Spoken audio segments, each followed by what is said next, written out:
Hier im Foyer der HU fand jetzt 2 Wochen lang die Ausstellung Russian War Crimes statt. Die Universität stellt sich damit direkt in den Dienst des deutschen Militarismus, der ein drittes Mal versucht, die Ukraine unter seine Kontrolle zu bringen und Russland militärisch niederzuwerfen.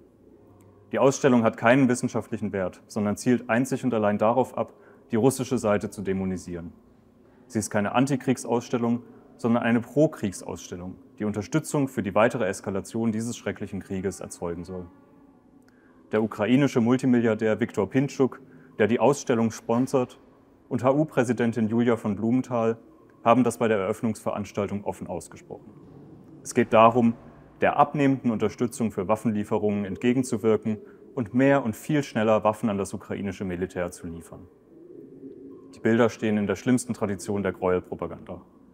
Nicht nur werden ukrainische Kriegsverbrechen ignoriert und geleugnet, auch das unermessliche Leid an der Front wird völlig ausgeblendet. Stattdessen werden Bilder gezeigt, die mit dem ukrainischen Militär sorgfältig abgestimmt sind und das Kriegshandeln der russischen Seite in eine Reihe mit dem Vernichtungskrieg der Nazis stellen sollen. Eine solche kriegslüsterne, unwissenschaftliche und politisch motivierte Ausstellung hat an einer Universität nichts zu suchen. Die Humboldt-Universität, die Schauplatz der ersten Bücherverbrennungen war und den Generalplan Ost der Nazis mit ausgearbeitet hat, täte gut daran, hier eine Ausstellung über Hitlers Vernichtungskrieg gegen die Sowjetunion zu zeigen. Stattdessen verbreitet sie erneut Propaganda für einen imperialistischen Feldzug gegen Russland, der die Ukraine und ganz Osteuropa unter die militärische Kontrolle Deutschlands bringen soll.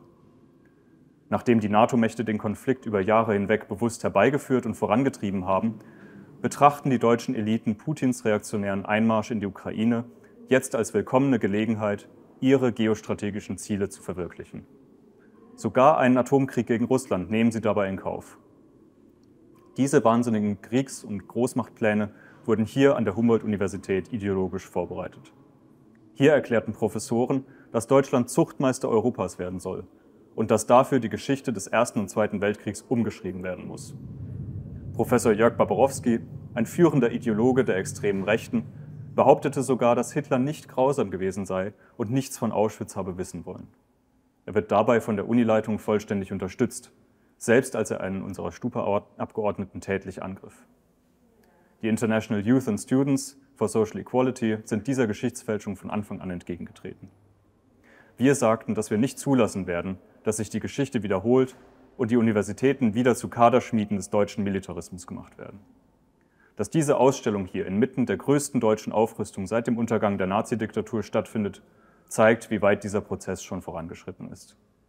Wir rufen euch alle auf, gegen diese Kriegshetze zu protestieren und euch im Kampf gegen die Rückkehr des deutschen Militarismus anzuschließen.